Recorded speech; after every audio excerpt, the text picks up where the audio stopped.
পতিত ফ্যাসিস্ট স্যারের একটা সহযোগী নাম নেওয়া তো ঠিক হবে না।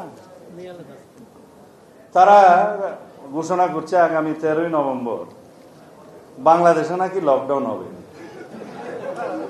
তো কেন বলছে? বাংলাদেশে শেখ হাসিনার বিরুদ্ধে একটি রায় ঘোষণা হতে যাচ্ছে আন্তর্জাতিক অপরাধ ট্রাইব্যুনালের একটা মামলায়। তারা ধরে নিয়েছে তাদের নেত্রীর কি হবে তারা জানে, আমরা জানি।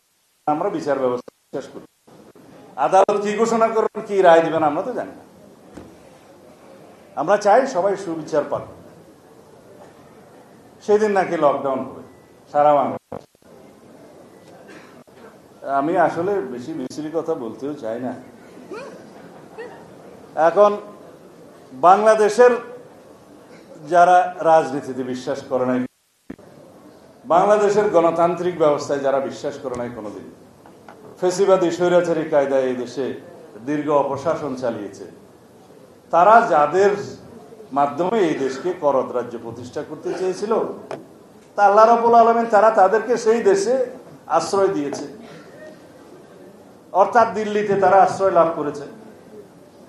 এখন ওখান থেকে বসে যদি মানুষ বলে না যে পাগলের সুখ মনে মনে, আওয়ামী লীগ যদি মনে করে যে 13ই নভেম্বর বাংলাদেশের মানুষ তাদের আহ্বানে সাড়া দিয়ে লকডাউন করবে, তাহলে আপনাদেরকে 5ই আগস্ট বিদায় করে দিল কেন?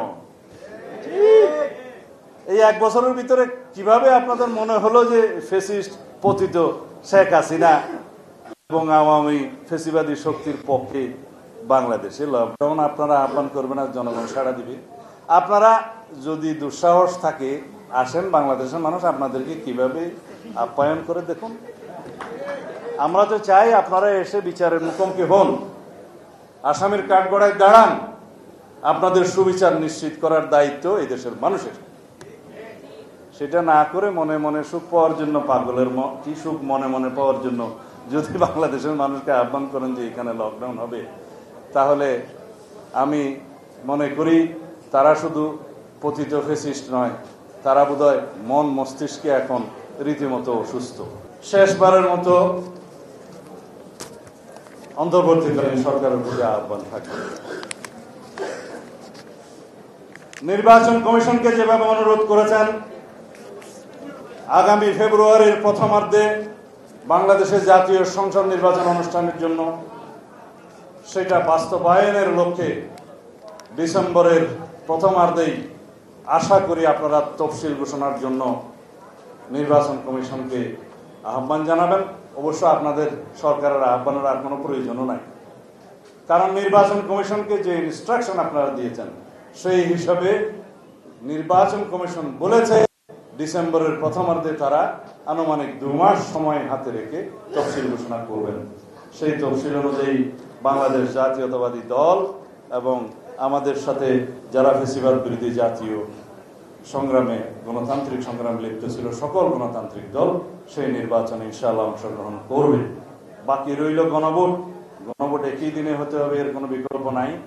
কারণ একটা গণভোট আয়োজন করা এর আগে একই ইস্যুতে যেখানে ফলাফল একই হবে, সেই জন্য ব্যয়বহুল শুধু নয়, একটা বিশাল আয়োজন আর একটা অনুষ্ঠানের জন্য করা এটা অগ্রহণযোগ্য, অযৌক্তিক। শুধুমাত্র আমরা জাতীয় ঐক্যের স্বার্থে একটি জনসম্মতি নেওয়ার জন্য এই গণভোটের প্রস্তাব করেছিলাম এবং সেই গণভোটটা জাতীয় সংসদ নির্বাচনের একই দিনে অনুষ্ঠিত হবে ইনশাআল্লাহ।